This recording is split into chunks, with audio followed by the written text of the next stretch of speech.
안녕, 민규쌤입니다. 자, 지난 8월 31일에 있었던 고3 대상 9월 모의평가 해설 영상입니다.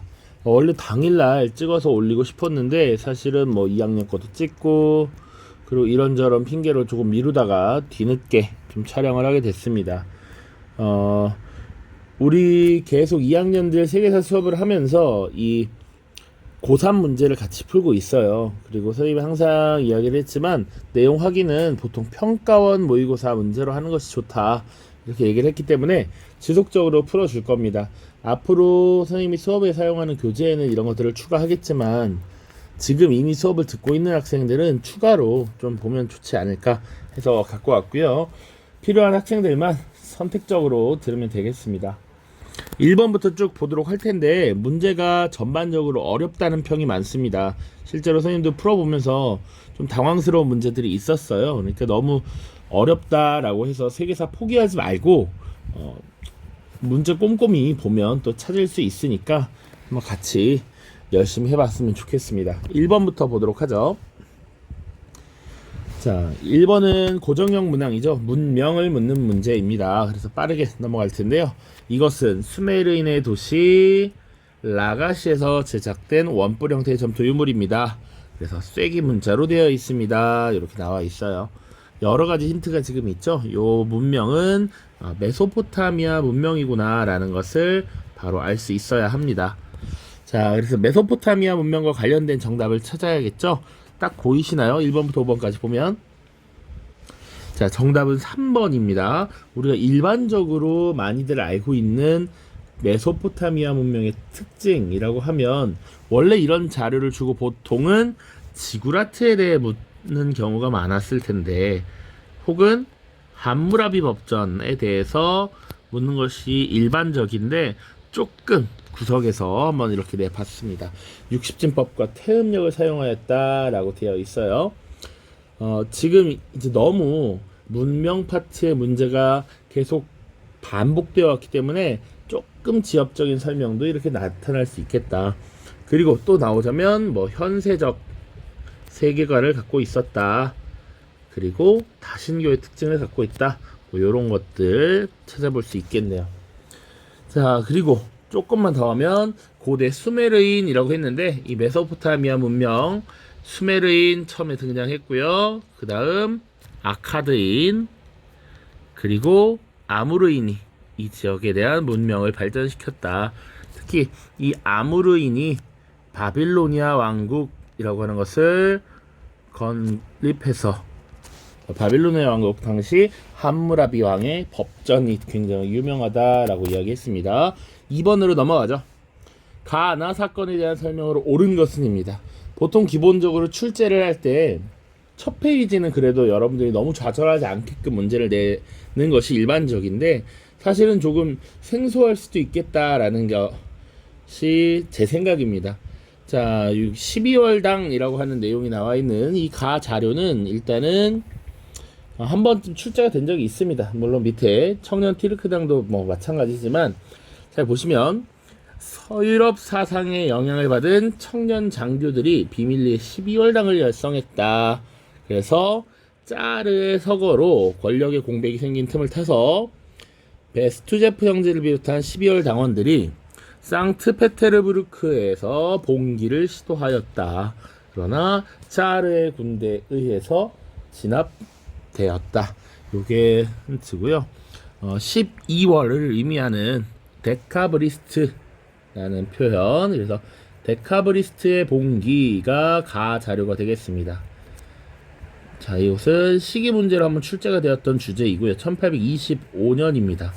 그러니까 지금 나폴레옹 전쟁 참전이라고도 나와 있는데 우리가 아직 다루지 않았습니다. 진도에서 나폴레옹이 활약했던 것이 보통 18세기 말부터 19세기 초까지입니다. 자, 나폴레옹은 사실은 통영에서 스스로 황제 즉위를 하면서 전제 정치를 취하기도 했지만 사실은 프랑스 혁명의 이념 이런 사상들을 오히려 유럽 세계에 전파하는 역할도 했습니다. 그래서 여기서 이제 전체 서유럽에 영향을 많이 미쳤는데 이때 미쳤던 사상 하면 보통 자유주의 라고 보시면 되겠습니다. 그래서 당시 짜르의 전제 정치에 대한 반발도 될 수 있겠다.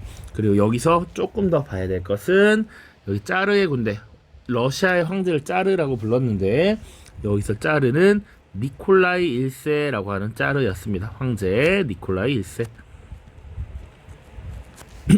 자, 그래서 이 12월당이라고 하는 이 청년 장교들이 자유주의의 영향을 받아서 입헌 군주정을 수립하고자 했다. 요 정도까지 같이 보시면 돼요. 그러니까 지금 요런 맥락들은 크게 프랑스 혁명과 나폴레옹 시대 이후에 유럽 지역의 질서를 과거로 돌리려는 빈 체제라고 하는 것이 형성이 됩니다. 오스트리아의 재상 메테르니를 중심으로 이루어지는데 이런 빈 체제에 대항하는 여러 모습들이 나타났다는 것이죠. 그 중에 하나가 지금 러시아에 있었던 데카브리스트의 봉기, 그리고 이탈리아의 까르보나리당의 활동, 이런 것들이 지금 있습니다. 그리고 하나 더 보자면 독일의 학생조합의 저항들, 부르셴샤프트라고 하는데 이런 저항들도 있었다 보시면 되겠고요. 나 보겠습니다.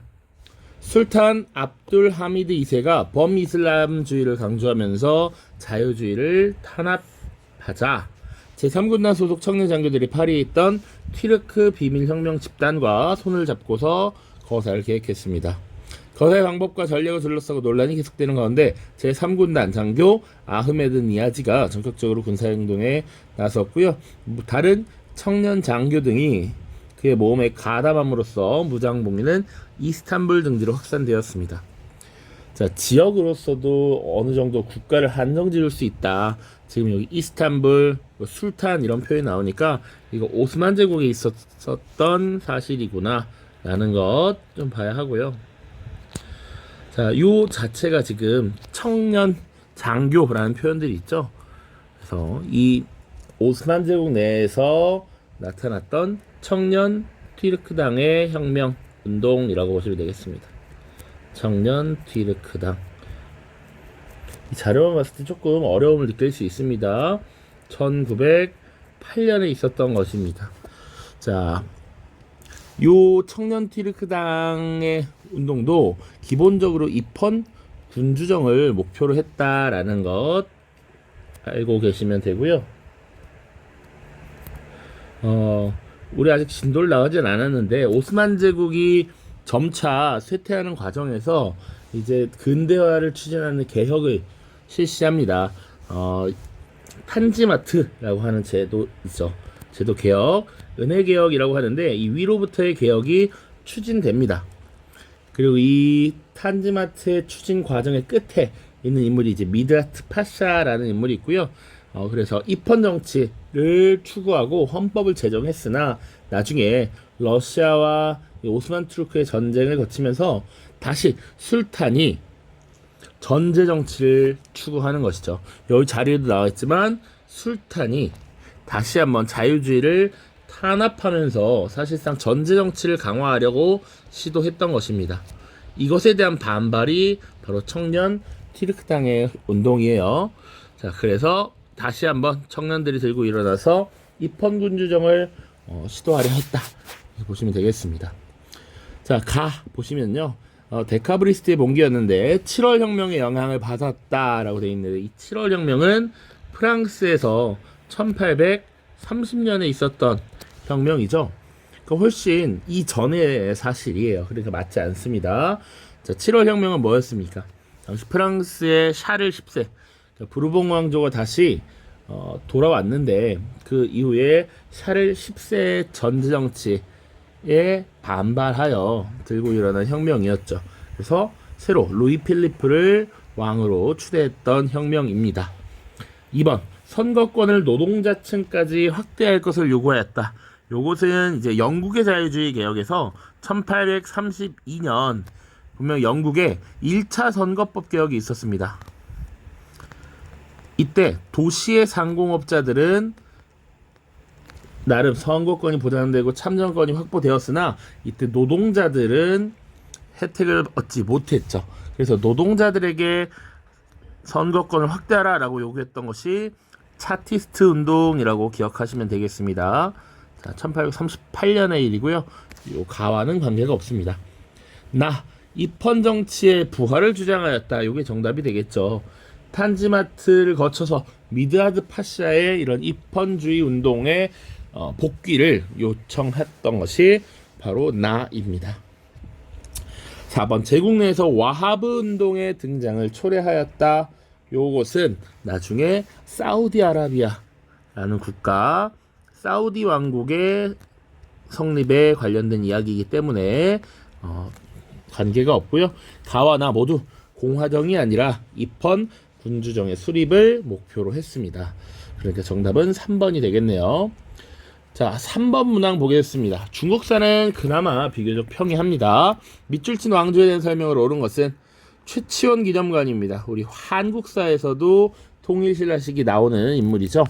신라인으로서 빈공과에 급제한 뒤에 회남 절도사 휘하에서 활동하였습니다. 현종 말년 이후 절도사가 지배권을 강화하고 왕조의 권위가 약화되는 상황에서 또다시 반란이 발생하자 그는 반란군 지도자를 꾸짖는 경문을 지어 명성을 얻었습니다. 이 경문 당시 황소의 난이라고 하는 것이 발생했고 황소를 꾸짖는 경문이라고 해서 황소 경문으로 문장을 널리 알렸던 최치원이죠. 절도사가 활약하고 있다. 이런 것들이 큰 힌트가 될 것 같습니다. 조금 공부 열심히 한 사람은 현종이라고 하는 인물 자체도 알고 있겠죠. 현종이 전성기를 구가하기도 하지만 이 전성기 끝에 쇠퇴를 맞이하는 인물이기도 합니다. 그래서 사용했던 연호로서 개원해치 혹은 뭐 나중에 천보시대 이렇게 표현하는데 절도사의 권한이 강화되면서 왕권이 약화되죠. 바로 당나라입니다. 당나라. 주전충에 의해 멸망하였다. 이게 바로 정답이죠. 황소의 난을 기점으로 크게 지금 국군이 쇠퇴했고요. 이 황소의 난을 진압하는데 도움을 줬던 인물이 바로 주온이라는 인물입니다. 이 주온에게 주전충이라는 이름을 하사했는데 결국 당나라가 이 주전충에 의해 멸망하게 되죠. 자, 외척 왕망에 의해 무너진 것은 한나라, 그것도 전한이 되겠고요. 진승과 오강의 난으로 쇠퇴한 것 진나라.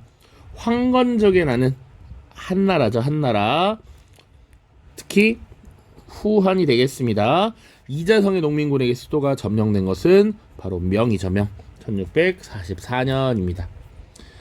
자, 4번입니다. 가인물에 대한 설명으로 옳은 것은 이라고 되어 있고요.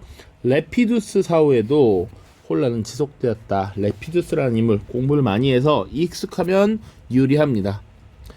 이후 키케로의 아들은 안토니우스의 사망을 원로원에 보고하였다. 안토니우스도 힌트가 될 수 있고 원로원도 힌트가 될 수 있죠. 과거 안토니우스에게 수여된 직위는 박탈되었고 그의 조각상들도 제거되었으며 향후 안토니우스 가문은 마르쿠스라는 이름을 사용할 수 없게 되었다. 이렇듯 키케로 가문은 하늘의 뜻에 따라 안토니우스에 대한 최종적 징벌을 내렸다. 이는 가 인물이 공화정의 실권자로 등극하였음을 공포하는 조치나 다름없었다.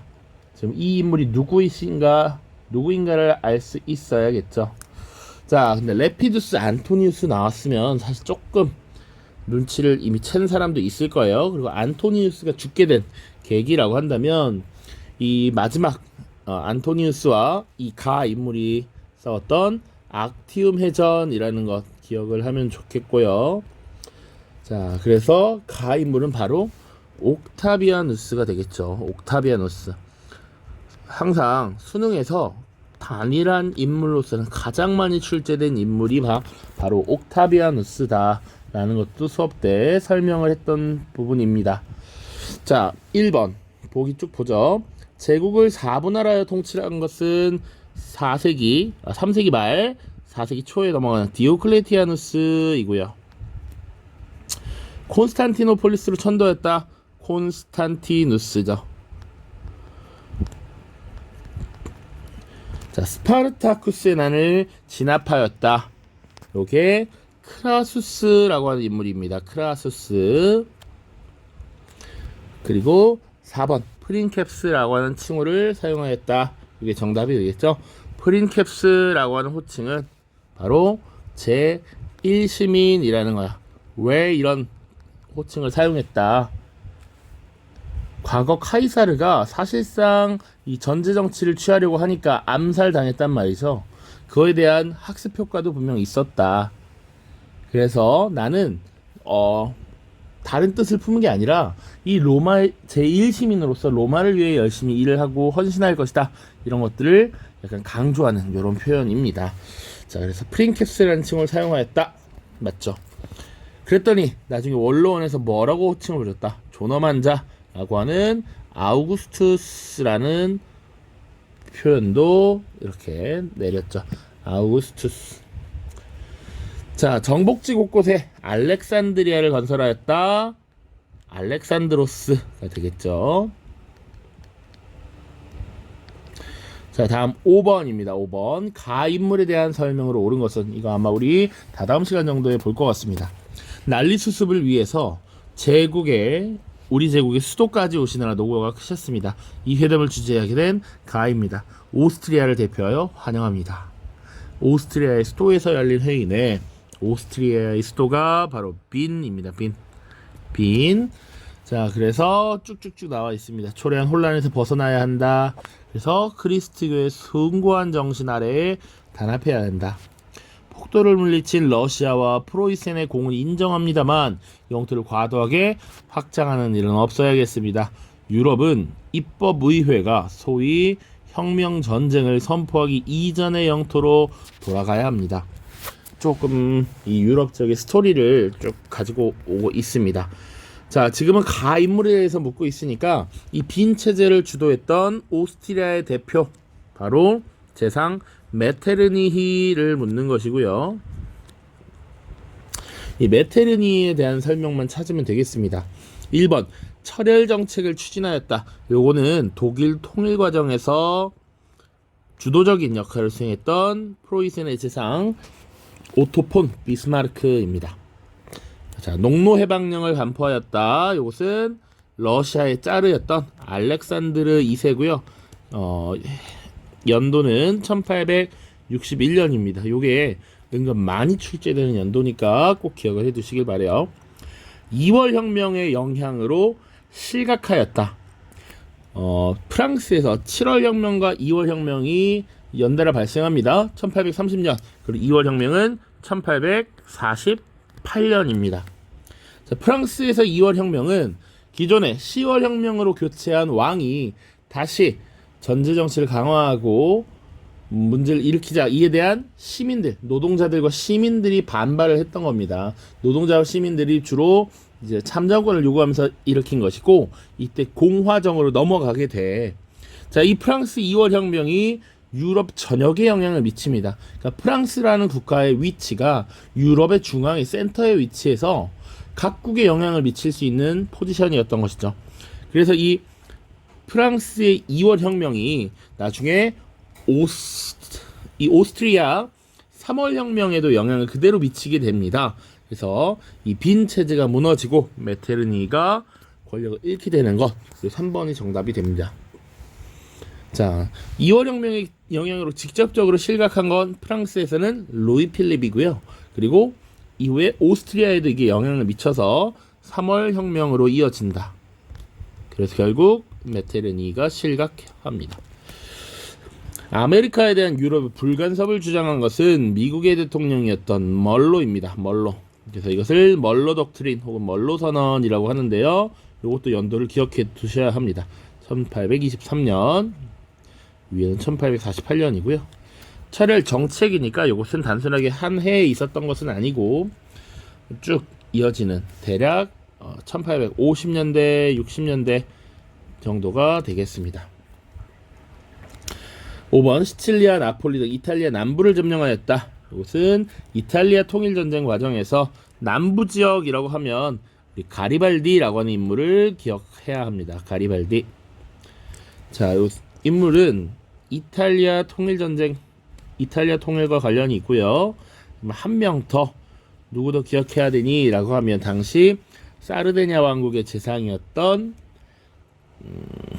그 카보우르가 있습니다. 바로바로 안 나오네. 큰일 났네. 자, 이 카보우르는 이탈리아 중북부 지역을 확보하고요. 가리발디가 이탈리아 남부를 점령해서 당시 사르데냐 왕국의 국왕에게 헌납하는 형태로 이루어짐으로써 통일이 완수가 됩니다. 6번으로 넘어가죠. 자, 요것도 당황스러웠던 문제입니다. 선생님도 처음에 딱 풀면서 막 어렵진 않은데 처음에 이렇게 문제 자료를 많이 주면 여러분들 귀찮아지고 읽기 싫어지고 이런 모습들 있죠. 자, 보겠습니다. 사파비 왕조에서의 교역 경험을 바탕으로 서북방 변경의 상황에 대해 여러 정보를 황제에게 제공했다. 기억나는지? 자, 이슬람 우리가 역사를 쭉 다룰 때 사파비 왕조입니다. 티무르 제국, 티무르 왕조와 사파비 왕조. 이 사파비 왕조는 16세기부터 18세기에 전속했던 국가. 기억이 나야 되는데, 자, 그리고 수도 이스파한, 이스마일 1세 이런 거 기억해야 됩니다. 자, 그래요. 16에서 18세기에 인도 지역을 장악했던 국가구나. 여기서 바로 무굴 제국 나올 수 있어야 합니다. 무굴 제국. 자, 그리고 고아와 데칸권 일대 경제적 이권 보장에 힘써서 포르투갈 상인의 요청을 받았다. 자, 포르투갈 상인들이 신항로 개척 과정에서 이곳 고아라고 하는 곳에 지금 무역 거점을 형성했다라는 것이죠. 인도의 고아와 말레이 반도의 물라카, 이거 수업 때 얘기했습니다. 황제의 군대가 데칸고원을 넘어서 남인도 지역 대부분을 정복하는 과정에서 포르투갈 상인들이 피해를 입었다는 소식을 접했다. 요게 또 하나의 힌트가 되겠네요. 우리 무굴 제국 하면 국왕이 이름이 한 4명 정도가 나옵니다. 건국했던 건국자 바부르가 있고요. 그리고 아크바르 대제가 있고요. 샤자한이 있고요. 그리고 아우랑제부가 있습니다. 구체적으로 그 국왕에 대해서 묻는 건 이 아크바르와 아우랑제부가 있고, 이 두 명의 왕을 비교하죠. 여기는 좀 관용책, 여기는 강압, 통제책, 이렇게 구분을 해서 봅니다. 자, 조금 더 영토가 넓었던 것이 누구였냐면 바로 아우랑제부였습니다. 그래서 남인도 지역으로 진출하면서 최고의 영토를 획득했던 것이 아우랑제부이고, 지금 이 밑줄 친 황제는 아우랑제부다라는 걸 알 수 있죠. 자, 네 번째 그래도 또 볼게요. 물론 지금 경로대로 보는 게 아닙니다. 경로는 다르게 가고 있죠. 황궁을 방문하고 뭄타즈 마할을 추모하는 묘당이라고 되어 있습니다. 요거 뭘 얘기하는 겁니까? 바로 타지마할이죠. 타지마할. 이 타지마할이 언제 만들어졌다? 샤자한 때. 샤자한 때 만들어졌으니까 당연히 아크바르가 될 수 없다라는 것도 이제 알 수 있죠. 그리고 뭐 영국 동인도 회사 등이 벵골 지방 교육 요충지에서 설립한 작업장에서 고급 직물이 생산되고 있었다. 뭐 이런 것이죠. 지금 베네치아 상인 니콜로 마누치의 주 행적이었습니다. 그래서 아우랑제부 황제 잘 찾을 수 있니? 라는 것이었고요. 보기 한번 보도록 하죠. 쿠투브 미나르가 건립되었다. 요거 델리 술탄 왕조의 대표적인 유물이었죠. 델리 술탄 왕조. 델리 술탄 왕조의 시작, 아이바크가 이것을 건립을 하였습니다. 델리 술탄 왕조 하면 보통 13세기 기억해야 되고요. 타지마할이 조성되기 시작하였다. 요거 샤자한 때입니다. 샤자한. 델리 술탄 왕조가 종식되었다. 이게 바부르 때가 되겠죠. 델리 술탄 왕조 시대를 마무리하고 무굴 제국을 건국한 것, 바부르에 대한 얘기고, 4번 비이슬람교도에 대한 지지야가 부활되었다. 이게 정답이 되겠죠. 이슬람 제일주의라고 합니다. 이슬람 제일주의. 자, 그래서 이 이슬람 제일주의를 이 아크바르 대제 때와 구분을 하는 겁니다. 이 관용 정책에 의해서 지지야도 폐지했던 것이 아크바르고요. 5번 바스코다가마가 캘리컷에 도착하였다. 요것은 시기적으로 15세기 말입니다. 보시면 1498년인데 이때가 어느 때인가 찾아보니 아크바르 대제 때입니다. 아크바르 대제 때 시기적으로 훨씬 앞이다. 이제 인도에 막 도착했는데 고아의 상관을 설치하고 있었던 이런 게 맞지 않죠. 시기적으로 맞지 않습니다. 그리고 아우랑제부를 정확히 찾아서 아우랑제부와 관련된 정답을 찍으면 되는 것이었다. 밑줄 친 그에 대한 설명을 옳은 것은 7번 보죠. 한중일 삼국이 그려져 있는 부채라고 되어 있고, 설명을 보시면 금가루로 장식된 화려한 부채이고, 이 부채는 1세기 이상 지속되어 온 다이묘들의 분열을 종식하고 통일을 이룬 구가 일본에 온 중국 사절과의 회담에 대비해 자신의 위상을 과시할 목적으로 시작을 한 것입니다. 자, 부채 앞면에는 한중일 삼국을 그린 지도가 있고, 뒷면에는 차를 내와라, 돌아가라 등의 짧은 표현들이 중국어 발음과 뜻이 일본어로 적혀 있습니다. 전국 시대죠, 요게. 1세기 동안 지속된 다이묘들 간의 분열, 이것이 전국 시대이고, 이 전국 시대를 종식시키고 통일을 이룬 그라고 하면 바로 도요토미 히데요시가 되겠습니다. 자, 그래서 도요토미 히데요시에 대한 설명을 찾으면 되겠네요. 정답 바로 찾아보면 바로 4번이 되겠죠. 조선 침략에 나섰으나 실패하였다. 맞죠? 여기 임진왜란 1592년부터 98년까지가 되겠습니다. 이 임진왜란, 사실 도요토미 히데요시가 죽으면서 전쟁이 결국 끝나게 되고요. 이후에는 도쿠가와 이에야스가 주도하는 에도 막부가 성립되었죠. 1603년 이렇게 갑니다. 에도의 막부를 열었다. 이게 도쿠가와 이에야스가 됩니다. 에도 막부. 그리고 아스카 문화를 발전시켰다. 인물 쇼토쿠 태자이고요. 중국과 가만 무역을 시작하였다. 이게 무로마치 막부 때죠. 무로마치 막부. 견당사를 보내 중국의 문물을 받아들였다. 이게 나라 시대가 됩니다. 나라 시대. 그래서 야마토 정권, 나라 시대, 헤이안 시대, 가마쿠라 막부, 무로마치 막부, 전국 시대, 그리고 정시의 통일, 도요토미 시대, 에도 막부 쪽, 이렇게 일본 역사의 흐름 잘 이해하고 계시면 좋겠다. 자, 다음 8번입니다. 8번. 가 세력에 대한 설명으로 옳은 것은, 자, 나는 이제 군대를 보내서 가 세력을, 지금 가 세력이라고 문제에서 물어봤으니까 장성박 북쪽으로 몰아냄으로써 백성을 토탄에 소구하고 한족의 예의와 제도를 회복하고자 한다. 우리 중국의 백성은 하늘이 반드시 중국 사람에게 명하여 평안하게 만들 것이니 어찌 오랑캐가 다스릴 수 있겠는가. 한족의 예의와 제도를 회복하고자 한다. 어찌 오랑캐가 다스릴 수 있겠는가. 비록 가와 생모기는 중화의 족속이 아니지만 천지사에 함께 태어났으니 예의를 알고 신민이 되기를 원한다면 중국의 백성과 마찬가지로 돌봐주고 먹고 살게 해줄 것이다. 자, 장성은 만리장성을 얘기하는 것이고, 우리가 중국 역사에서 어떤 세력을 장성 북쪽으로 몰아낸다 라고 하는 건 사실 2번 나옵니다. 2번. 중국 진나라 때 바로 이 흉노족을 장성 밖으로 몰아낸다 라는 표현이 있고요. 그리고 명나라 때 이제 몽골 세력을 북쪽으로 몰아낸다 라고 하는 것이 나오죠. 근데 여기 힌트 보면 생목인과 세트로 묶어서 한족이 아니지만 이라고 표현하고 있어. 정답은 이 가세력은 원나라 몽골 세력을 이야기하는 것이다. 몽골 세력에 대한 설명으로 옳은 것은 바로 정답이 1번이 나옵니다. 티베트 불교를 보호하였다. 이게 몽골 원나라에 대한 설명이 되겠고요. 이중지배 체제인 북면관제 남면관제를 시행하였다. 요거 거란입니다. 요나라가 되겠고요. 요나라. 또 이중지배 체제로서 맹한모국제를 시행하였다. 금나라가 있습니다.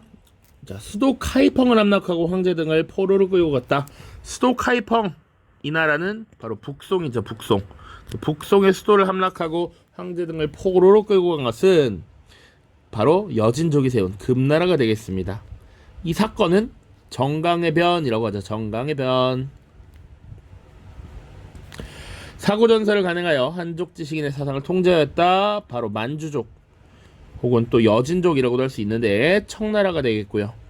백성의 교화를 위해 6조항의 유교윤리를 반포하였다. 요걸 육유라고 하는데 요것을 발표했던 것은 명나라죠. 명나라의 명태조 주원장이었습니다. 자, 9번 보겠습니다. 9번. 밑줄 친 그의 아버지에 대한 설명으로 옳은 것은 진정한 크리스트 교도로 칭송받는 왕이 플라두스를 파견하였다. 플라두스는 라벤나에서 롬바르드족 대표들을 만나서 펜타폴리스, 에밀리아 등 여러 곳을 돌며 충성사역을 받아냈다. 선생님도 모릅니다. 펜타폴리스, 에밀리아 처음 들어봤어요. 그런 후 왕의 뜻에 따라 라벤나 등지를 교황에게 넘겨주었다. 요게 힌트가 되겠습니다. 이는 선대 교황이 새로운 왕조의 개창을 승인해 준 것에 대한 보답이었다. 이에 교황은 왕에게 로마인들의 보호자라는 칭호를 수여하며 감사를 표하였다. 이후 수십여 년이 지난 교황 레오 3세의 제위 시기에도 그 왕은 사람들로부터 여전히 그의 아버지를 이을 만한 탁월한 지도자로 칭송받았다. 교황 레오 3세의 제위 시기에도 칭송을 받았다라는 것이죠. 잘 보세요. 지금 이 왕이 누군지를 봐야 되고, 이 왕을 알 수 있는 힌트가 밑에 있죠. 라벤나 등지를 교황에게 넘어줬고, 이 왕이 교황으로부터 새로운 왕조의 개창의 승인을 받았다. 이 왕이 누굽니까? 이 왕이 지금 피핀인 것이죠. 카롤루스 왕조를 개창한 피핀에 대한 설명이야. 그런데 교황 레오 3세 제위 시기에도 그 왕 피핀은 사람들로부터 그 아버지를 이을 만한 탁월한 지도자로 칭송을 받았다. 그럼 이 아버지는 카롤루스 마르텔이 되는 것이죠. 자, 지금 왕 그의 아버지라고 되어 있기 때문에 정확히 봐야 됩니다. 자, 노르망디 공국을 세운 것은 노르망디 공 윌리엄이었습니다. 윌리엄. 자, 윌리엄. 물론 이제 공국 자체를 세운 건 아니죠. 노르망디 공국을 세운 것은 보통은 이제 노르만이 9세기에 활동을 하니까 요것은 관계가 없습니다. 자, 보름스 협약을 체결하였다. 요 인물은 굳이 따지자면 당시 신성 로마 제국의 하엔리 5세 그리고 교황 칼릭스투스가 지금 협약을 맺은 것이죠. 칼릭스투스. 자, 연도로는 1122년입니다. 요거 크리스트교 다룰 때 중요한 연도라고 했습니다. 서임권 문제를 종결했던 협약이죠. 서로마 황제관을 받은 것은 800년 카롤루스 대제죠. 우리가 흔히 샤를마뉴라고 하는 인물, 카롤루스 대제. 로마 카톨릭을 개종했던 거 우리 프랑크 왕국을 건립한 메로베우스 왕조를 개창한 클로비스고요. 5번 투르푸아티의 전투에서 이슬람군을 물리쳤다. 요게 카롤루스 마르텔이 되겠죠. 당시 이슬람 제국은 우마이야 왕조였다. 우마이야 왕조. 그 정도 알고 있으면 되겠다. 10번입니다. 가 왕조에 대한 설명을 오는 것은 존엄하신 교황 성하 이렇게 되어 있고요. 신의 전능하심에 힘입어 소식을 전해드립니다. 헝가리는 10여 년 전 이교도의 침략을 이미 경험했습니다. 헝가리는 동유럽입니다. 이교도는 러시아의 땅을 차지하고 우리에게까지 도달했습니다. 다행히 우리의 왕 벨라께서는 외교 역량을 발휘하시어 침략자들을 돌려보냈습니다. 그런데 그때 이교도가 다시 발흥하였다는 소식을 접하였습니다. 얼마 전 그들이 가를 공격하여 바그다드의 도성을 무너뜨렸고 결국 가의 칼리프 알무스타심까지 죽이고 말았습니다. 이제 그들이 성하께서 가난하시는 콘스탄티노폴리스를 향하지는 않을까 우려됩니다. 자, 그 이교도가 지금 침입을 했다, 가를 공격했다라는 겁니다. 근데 가의 도성이 바그다드야. 바그다드를 수도로 하는 구국가 왕조를 알면 되겠죠. 지금 뭡니까 그러면? 칼리프라는 표현도 나와 있잖아. 이슬람 왕조라는 것이고 이 가는 결국 아바스 왕조를 물어보는 것입니다. 아바스 왕조. 그리고 이 아바스 왕조를 침략한 이교도는 누구겠어요? 셀주크, 튀르크가 되겠죠. 자, 아바스 왕조에 대한 설명을 찾으면 됩니다. 자, 1번 북아프리카 지역에서 수립된 이슬람 국가라고 하면 이집트에서 등장한 파티마 왕조가 있죠. 파티마 왕조. 이스마일 1세에 건설되었다 사파비 왕조가 있습니다. 사파비. 시아파의 지원을 받아 개창되었다. 요게 정답입니다. 시아파의 지원을 받았죠. 그러니까 기존의 우마이야 왕조 시기에 아랍 제일주의를 채택하면서 기존의 순니파 중심의 국가가 운영이 있었고, 이에 대한 반발로서 시아파의 지원을 받았습니다. 그러니까 아바스 왕조 자체도 순니파 국가이지만 시아파의 지원을 받아서 건국한 건 맞죠.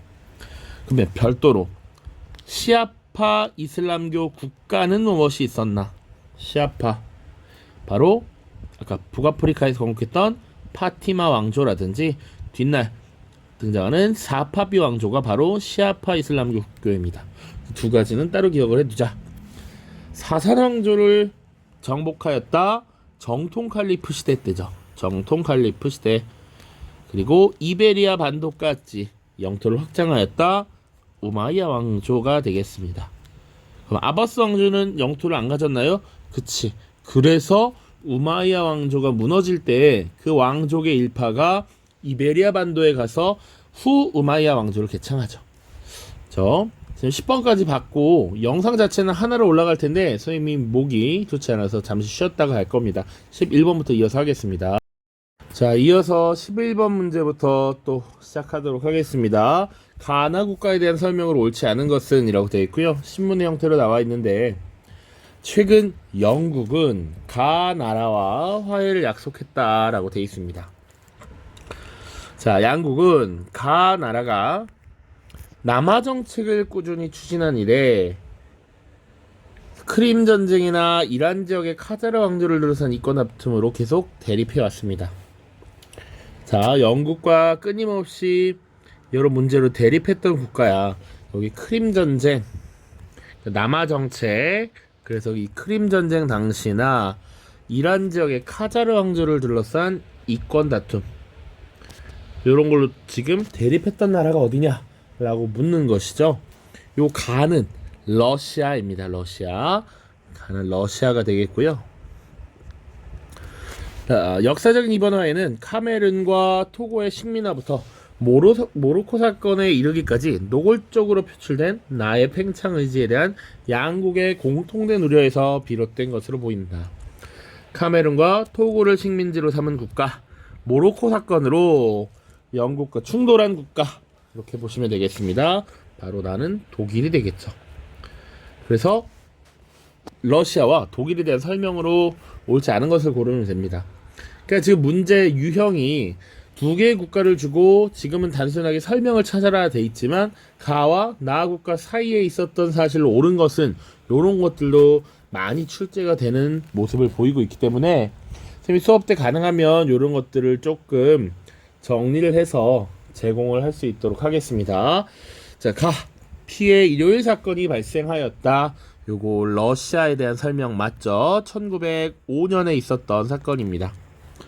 그리고 세르비아에 맞서서 전면전을 단행하였다. 자, 요거 봐야 되는데, 자, 제 1차 세계대전 때를 이야기하죠. 지금 제 1차 대전 때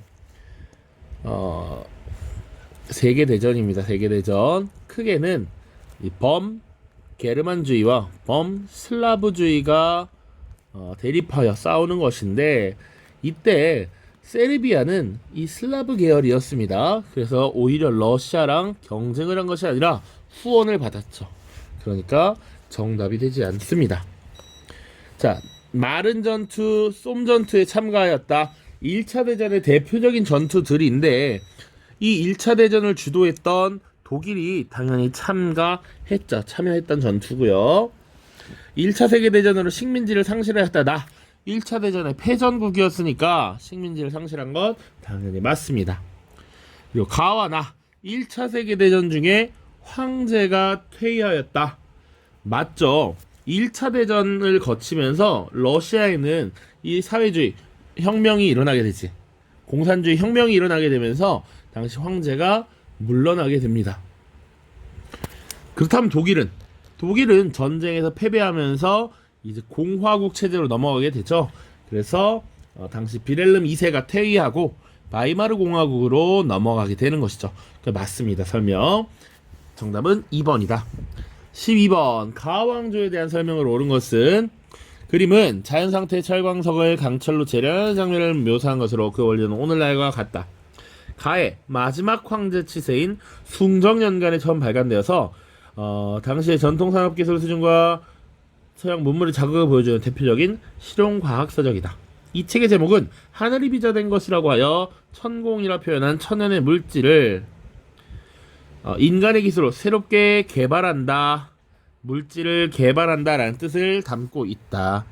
이 책 이름이 바로 천공괴물입니다. 천공괴물. 송응성이라고 하는 인물이 쓴 책이죠. 자, 그래서 이 천공괴물이 쓰였던 그리고 숭정제라고 하는 황제가 마지막이었던 국가 바로 명나라입니다. 명나라. 자, 그래서 명나라에 대한 설명을 찾는 것이야.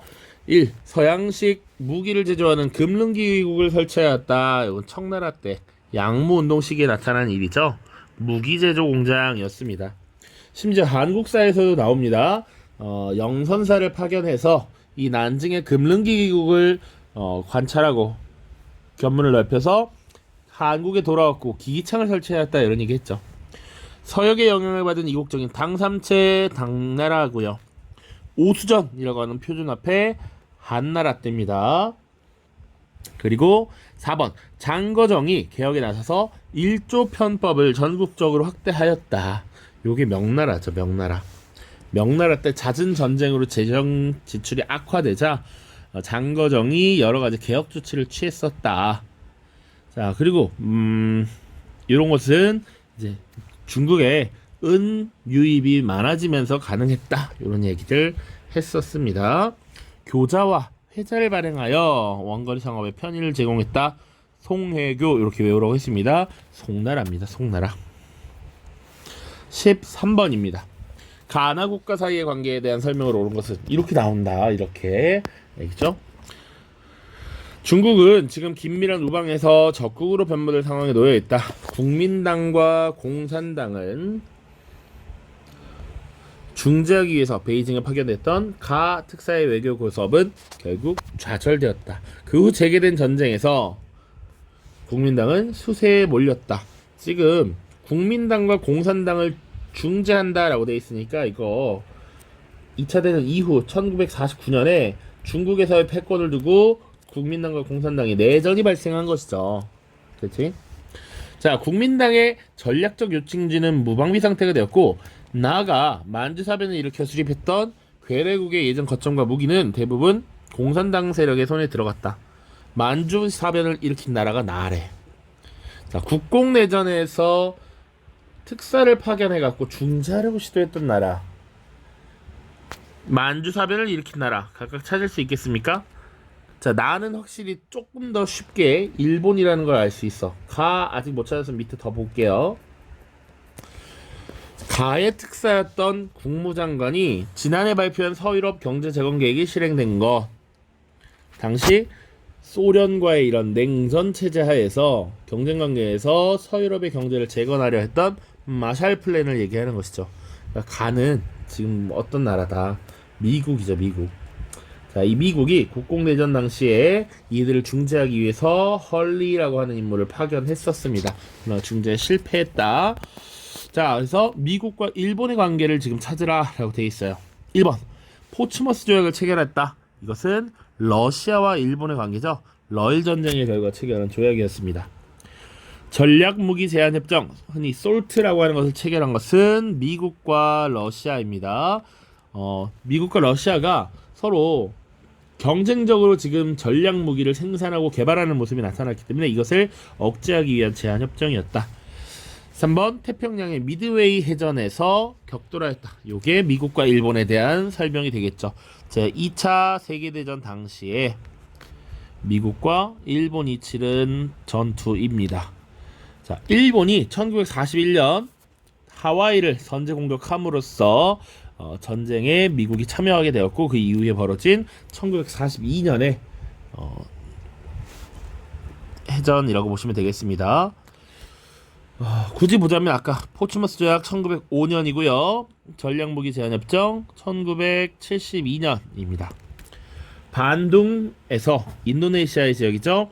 평화 10원 측에 합의하였다. 이것은 미소, 미국을 중심으로 하는 제1세계, 소련을 중심으로 하는 제2세계를 제외한 나머지 아시아, 아프리카 국가들이었기 때문에 이것은 미국과 일본이라고 볼 수 없다. 1955년의 일이고요. 얄타 회담에 참여하여 전후 처리를 논의하였다. 얄타 회담, 우리 한국사에서도 등장하죠. 카얄포입니다. 1945년 1월이고요. 여기 참여하는 국가는 미국, 영국, 소련이죠. 1945년. 자, 14번입니다. 요거 밑줄 친 그의 나라에 대한 설명으로 옳은 것은 선생님 개인적으로 가장 어려웠던 문제라고 생각합니다. 플랑드르의 우리 교회는 여전히 신성 로마 제국 카르 5세의 핍박을 받고 있어. 그런데 최근 왕 중의 왕이자 이집트의 지배자라 불리는 자가 은밀히 루터파 제후들에게 서신을 보내 군사적 지원을 제안하였다고 하오. 비록 그는 이스마엘의 후예이긴 하지만 우리와 마찬가지로 유일신을 섬기고 있소. 그렇소. 설령 그가 신성로마 제국을 또다시 침공하더라도 루터파 제후나 교회에는 어떤 피해도 입히지 않겠다라고 하오. 그 나라는 이집트를 거쳐 북아프리카로 세력을 이미 확장했소. 이와 같이 위세가 대단한 그들의 지원을 우리들이 받게 된다면 결국 황제도 우리 교회와의 타협을 모색할 것이오. 물론 힌트가 많습니다만 이 힌트가 직접적인 힌트인가, 그리고 추론할 수 있는가, 그런 것들이 중요합니다. 이집트의 지배자라는 표현 있고요. 이스마엘의 후예, 이건 우리가 다루지 않았습니다만 이것도 하나의 힌트가 될 수는 있습니다. 그리고 과거에 신성로마 제국을 침략한 적이 있다. 그리고 이집트를 거쳐서 북아프리카 지역까지 세력을 확대한 나라입니다. 요게 지금 결과적으로는 오스만을 물어보고 있는 겁니다. 오스만 제국. 그러니까 오스만 제국은 기본적으로는 이슬람 국가죠. 이슬람 국가. 지금 이 이슬람을 표현하는 게 이스마엘의 후예라는 겁니다. 그러니까 이 이슬람도 사실은 이 선지자 그 모세의 계통에서 이렇게 나왔다, 이슬람교가 나왔다, 이렇게 보고 있어요. 이슬람교도 모세를 선지자로 봅니다. 그래서 그 계통이 갈라졌다라고 하면서 이것을 이스마엘의 후예라고 부르고요. 유일신을 믿는 건 맞죠. 자, 그리고 이 오스만 제국이 가장 강성했던 시기에 사실은 영토를 보면 굉장히 넓은 지역을 확보하고 있습니다. 기존의 아나톨리아 반도 많이 확보를 했고요. 그리고 나중에는 넘어서 신성로마 제국, 물론 그 이전 이제 비잔티움 제국을 무너뜨리고 발칸반도 지역까지 가고요. 북부 아프리카까지 쭉 장악하는 것, 이 영토 확장, 요것도 오스만을 얘기하는 것이고, 신성로마 제국을 침공하여서 나중에 빈 지역을 포위하기도 하죠. 빈을 포위 공격했다라는 얘기도 나오지. 요런 것들을 추론해 봤을 때 이것이 오스만을 얘기하는 것입니다.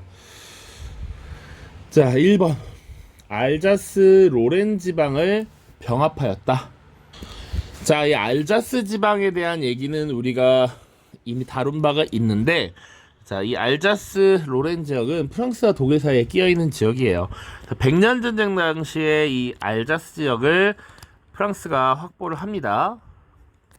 나중에 1870년에 독일의 통일 과정에서 프랑스와 프로이센이 전쟁을 벌이게 되고, 이 전쟁에서 프로이센이 승리를 하면서 사실상 독일이 통일되게 되는데, 이때 협약을 통해서 알자스 로렌 지역을 병합했습니다. 요거 프로이센에 대한 설명이다. 그래서 1871년 독일 제국의 선포를 프랑스의 왕궁이었던 베르사유에서 진행을 하게 되는 것이죠. 2번 발칸반도의 대부분의 지역을 지배하였다. 이거 오스만 제국에 대한 설명 맞죠? 니스 등 이탈리아 북부 일부를 확보하였다. 요거는 뭐 여러 국가가 될 수 있겠는데 이탈리아 통일 과정에서 프랑스가 요 지역을 얻으면서 이탈리아의 통일을 후원했죠. 오스트리아 세력을 약화시키기 위한 조치였습니다. 슐레지엔 지방에 대한 지배권을 장악하였다. 슐레지엔은 이제 역시 프로이센이 오스트리아와의 전쟁을 통해서 갖게 된 것입니다. 독일 통일 과정에서 좀 더 자세히 다시 한번 언급을 하겠습니다. 프로이센 등과 함께 폴란드를 분할 점령하였다. 이 나라는 오스트리아가 될 수도 있고요. 혹은 러시아가 될 수도 있겠습니다. 지도를 보시면 이 폴란드가 세 나라 사이에 끼어 있음을 알 수 있습니다. 15번 보겠습니다. 밑줄신 기억시기에 볼 수 있는 모습으로 가장 적절한 것은, 이것도 되게 참신하게 문제를 냈다라고 생각이 되는데, 나는 사절단의 일원으로 나가사키 등을 추가 개항하기로 한 2년 전 조약의 몇 가지 문제점, 특히 영사재판권에 대해 미국 관료들과 수차례 논의하였다. 요게 일단 하나가 되겠죠. 추가 개항이야, 추가 개항. 나가사키를 추가 개항해. 그러니까 미국이 일본과 체결한 조약, 일본의 개항 과정에서 미일 화친 조약을 체결하고요. 그 뒤에 미일 수호 통상 조약을 체결하죠. 요게 1854년, 요게 1858년입니다. 추가 개항하기로 한 2년 전 조약이야. 지금 현재 현재 몇 년이다? 1860년이다 라는 걸 알 수가 있다. 됐죠? 자, 샌프란시스코에서 출항하여 귀국하던 길에 홍콩을 경유하였다. 당시 연해조 할양 소식에 충격을 받은 중국인들. 우리와 같은 외국인을 경계하였다. 이게 뭡니까? 요게 이제 2차 아편전쟁이 끝나고 나서 체결한 1860년에 체결한 베이징 조약이죠. 베이징 조약. 그리고 이 전쟁의 중재를 도왔던 러시아가 지금 이 연해주 지역을 얻게 되었다. 아직 현재가 1860년이면 한 번 더 알려준 것이다. 지난 4년간 중국에서 벌어진 사건에 관심이 많았던 나는 쭉쭉쭉쭉 나왔습니다. 밑에는 광시성에서 봉기하여 난징을 수도로 삼은 이 태평천국 세력, 요런 얘기도 언급을 하고 있네요. 자, 기억시기니까 지난 4년간입니다. 그래서 1856년부터 1860년까지 볼 수 있는 모습으로 가장 적절한 것을 고르면 되는 겁니다. 자, 베이징 장악에 성공하는 백년교 개통의 단원, 요게 의화단 운동이죠. 의화단 운동. 1900년을 전후로 한 시기입니다. 1900년 전후. 당연히 답이 될 수 없다. 이와쿠라 사절단의 활동을 보도하는 중국 기자. 이와쿠라 사절단은 이 두 조약의 부당함을 알리고 개정을 위해서 출발했던 것이죠. 1871년부터 73년까지 다녀오게 됩니다. 타이완 할양 등의 소식에 분개하는 중국 지식인, 이건 청일전쟁의 결과 체결한 시모노세키 조약과 관련된 내용이니까 훨씬 D가 되겠고요. 베이징에 공사관의 설치를 요구하는 영국 외교관, 요게 정답이 되겠죠. 2차 아편전쟁 중에 이 1858년에 체결하였던 텐진 조약에서 이런 것들을 약속했다. 그리고 이 외에도 여러 조항이 있었는데 잘 지켜지지 않자 다시 한번 포격을 강했고, 그 이후에 텐진 조약의 내용을 확인하는 1860년 베이징 조약이 체결되는 것이죠. 홍콩을 영국에 할양하는 조약에 서명하는 중국 관리, 이것은 1842년 1차 아편전쟁 때 체결했던 난징 조약이 되겠습니다. 16번 보죠. 다음 가상편지에서 밑줄 친 우리나라에 대한 설명으로 옳은 것은, 버시어 친구에게 고향의 반가운 소식 잘 들었네. 자네와 함께 활동했던 시절이 생생하네. 새로운 주교구를 설치하고, 성상 숭배를 강요했던 에스파녟 군주의 탄압 정책에 맞서 오르기가 분연히 일어났던 그때 말이네. 드디어 우리나라가 어엿한 독립국으로 공인되었다니 감개무량하군. 에스파냐로부터 독립했다. 여기서 이미 사실은 알 수 있으면 좋고요.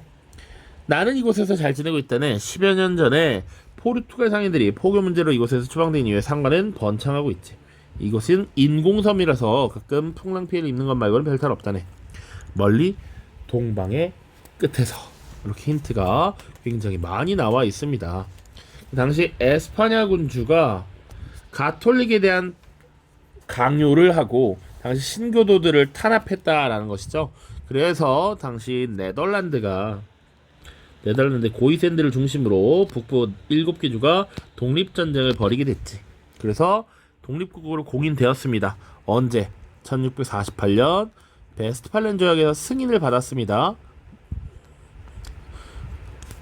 그리고 일본에서 이 동방의 끝은 지팡구 일본을 뜻하는데 이 일본 지역에서 포르투갈 상인들이 포교 문제로 추방이 되면서 이 지역에서는 네덜란드인들만 활약을 하게 되었다. 인공섬 데지마라고 하는 것.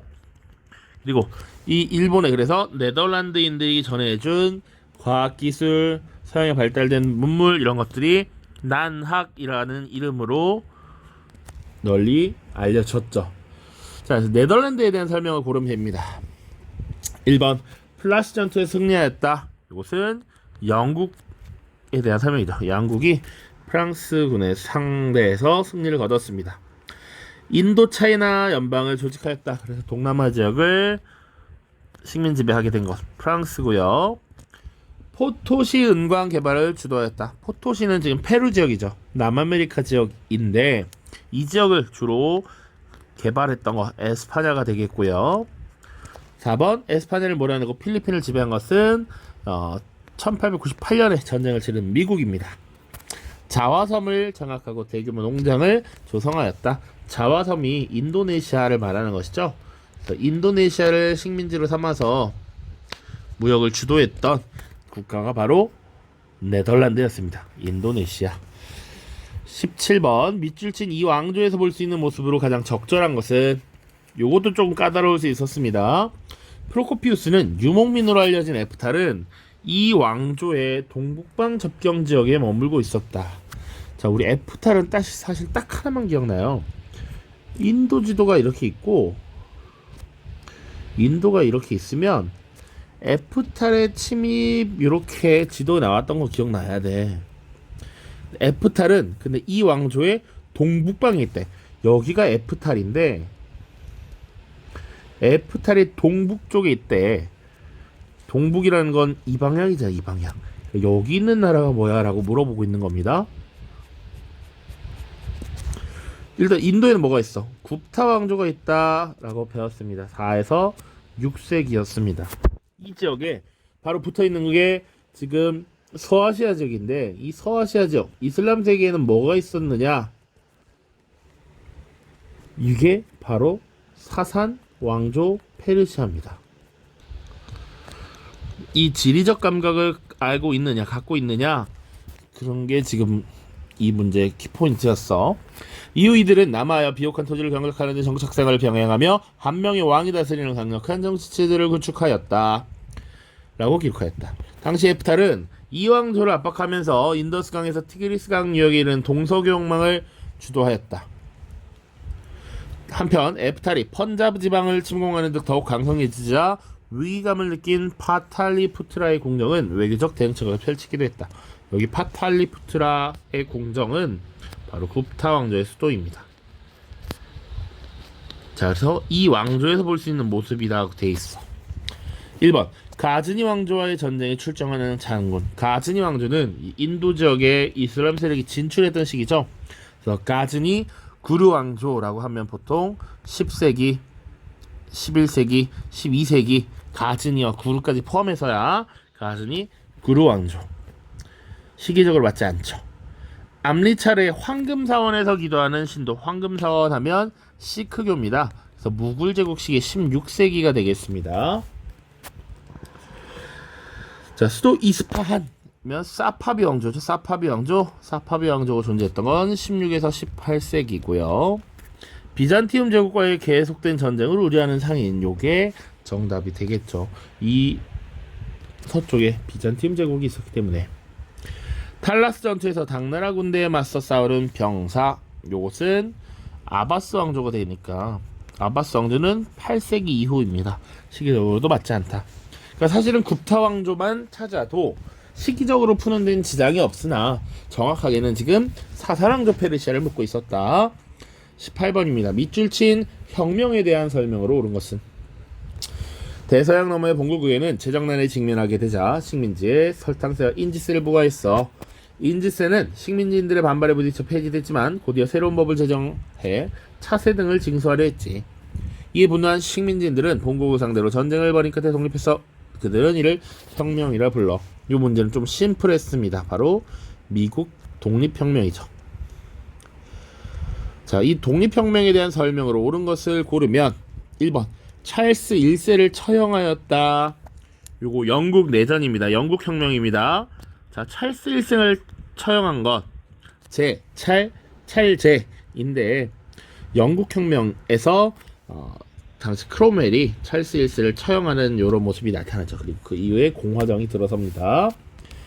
그러니까 영국 혁명을 크게 두 개로 구분을 하죠. 청교도 중심의 청교도 혁명과 뒤에 약 40여 년 뒤에 명예혁명이 있습니다.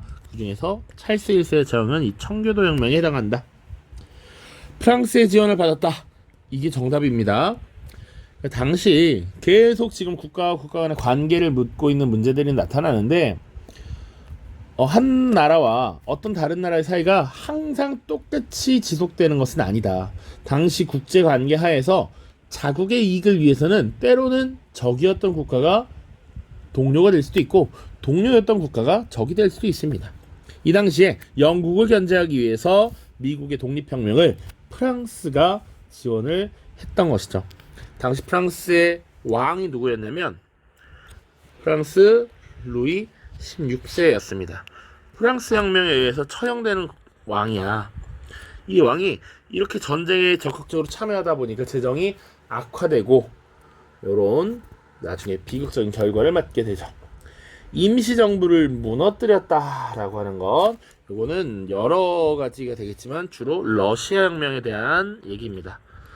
러시아 혁명이 크게 두 번 있죠. 3월과 11월에 있는데 3월에 혁명을 통해서 수립된 임시정부가 뭔가 마음에 들지 않아. 그래서 11월 혁명이 일어나면서 임시정부를 무너뜨리게 되죠. 부패선거구의 폐지를 초래했다. 이것은 영국에서 일어난 자유주의 개혁 운동입니다. 자유주의 혁명, 자유주의 개혁. 1832년에 1차 선거법 개정을 초래하게 되죠. 1차 선거법 개정. 물론 이때 도시의 상공업자들이 선거권을 얻게 되면서 농민, 노동자들도 선거권을 달라라고 하는 차티스트 운동이 벌어지기도 합니다. 이것이 1838년입니다. 1838년. 그 다음 까르보나리단의 영향을 받았다. 이것은 이탈리아에서 나타난 자유주의 개혁 운동이었죠.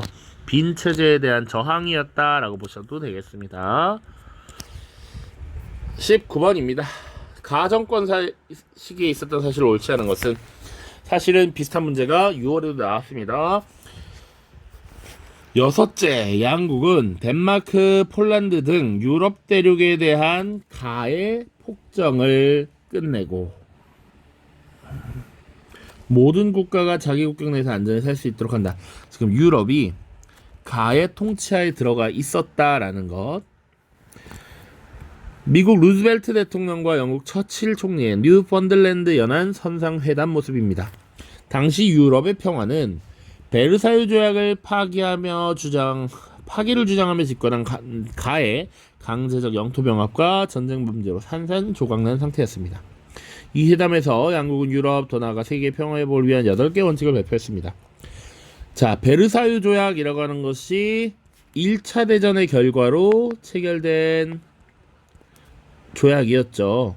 그 이후의 시스템, 체제를 베르사유 체제라고 하는데 이것을 무효화하고 집권한 것이 누구냐? 독일에서 1933년, 34년 이 시기에 집권한 것이 바로 히틀러, 나치 정권이 되겠습니다. 자, 그러면 이 나치가 집권한 요 시기 대략 1933년 혹은 34년에서 1945년 히틀러가 항복할 때까지로 보는데 이 시기에 있었던 사실로 옳지 않은 것을 고르면 돼. 일본이 중일전쟁을 일으켰다. 본격적으로 맞짱을 뜨기 시작한 건 1937년부터죠. 이건 맞는 겁니다. 소련이 포츠담 회담에 참가하였다. 자, 한국사에서도 나오는 포츠담 회담입니다. 이 포츠담 회담이 언제 일어났냐면 1945년 7월입니다. 일본에 대한 문제, 대일본전에 대한 문제를 해결하기 위함이에요. 자, 그런데 이 나치가 집권한 것이 언제냐? 항복한 게 1945년 5월이거든요. 5월에 항복을 해. 그리고 7월에 조약을 지금 포츠담 회담이 일어납니다. 정답은 2번입니다. 2번. 조금 디테일하게 시기를 묻고 있고요. 이 포츠담이라고 하는 회담 장소가 이미 독일이 항복하고 나서 독일의 도시에서 열린 회담이에요. 그것을 조금 알면 더 좋았겠다. 자, 일본, 독일 등이 방공협정을 맺었다. 요거 맞죠? 전쟁을 치르기 전 2차 대전의 시작 부분이니까 이미 나치가 집권한 이후이다. 39년. 이탈리아가 에티오피아를 공격하였다. 요게 1935년입니다. 요건 좀 보자면 사실은 경쟁적으로 유럽의 여러 나라들이 식민지를 확보하기 위해서 싸울 때 이탈리아가 에티오피아를 공격했다가 패배한 적이 있어요. 1895년 6년 이 시기에 아도와 전투에서 패배합니다. 그 이후 이 시기 다시 한번 팽창주의 정책을 펼치면서 공격한 것 바로 1935년 2차 대전 시작 직전입니다. 직전 1935년이고요. 프랑스 남부에 비시 정부가 수립되었다. 일종의 친독일 괴뢰 정부거든요. 요게 1940년이 되겠습니다. 나머지는 이 나치 정권 집권 시기에 해당하는데 유독 벗어나 있는 것이 포츠담 회담입니다. 나치 정권이 몰락한 직후이다. 직후. 20번입니다. 가 경제 사상이 영향이 왜 이렇게 꼬이냐? 가 경제 사상의 영향에 대한 탐구 활동으로 가장 적절한 것은 철의 여인이라고 되어 있습니다. 요거 있잖아. 세계사 공부를 열심히 했으면 당연히 알 거고요. 아직 진도를 안 나갔으니까 모를 수 있는데 작년에 통합사회 때 열심히 수업을 했다면 알 수 있습니다. 마거릿 대처에 대한 설명이거든요. 나 요새 경제적으로 어려워. 정부의 도움이 필요해. 나는 런던의 노숙자가 되어버렸어. 정부가 거처를 마련해 줬으면 좋겠어. 지금 이렇듯 사람들은 자기 문제를 사회에 떠넘기려고 하는데 도대체 이 사회란 먼저 그런 건 없어요. 개인이 있을 뿐이죠. 자, 그래서 자기부터 먼저 챙겨야죠. 정부는 각종 규제를 완화해 경제적 자유를 확대할 테니 개인의 능력을 마음껏 펼쳐보세요. 이런 어록을 남긴 인물. 해설 보시면 저돌적인 추진력으로 철의 여인이라 불렸던 영국 총리 마거릿 대처의 잡지 인터뷰이다. 공동체의 사회적 역할과 정부의 시장 개입을 최소화하자는 내용이 주를 이룬다. 이를 통해 그가 두 차례의 대규모 석유 파동과 세계 경제 침체 가운데 케인즈주의를 비판하며 대도한 가를 신봉하였음을 알 수 있다. 자, 보세요. 통합사의 시간에 다 나왔던 내용이니까 조금 쉬었을 것이다. 공동체의 사회적 역할과 정부의 시장 개입을 최소화하자. 케인즈주의를 비판하면서 대두했다. 요게 신자유주의 경제정책에 대한 설명이죠. 지금 케인즈주의를 비판했다라고도 나와 있어요.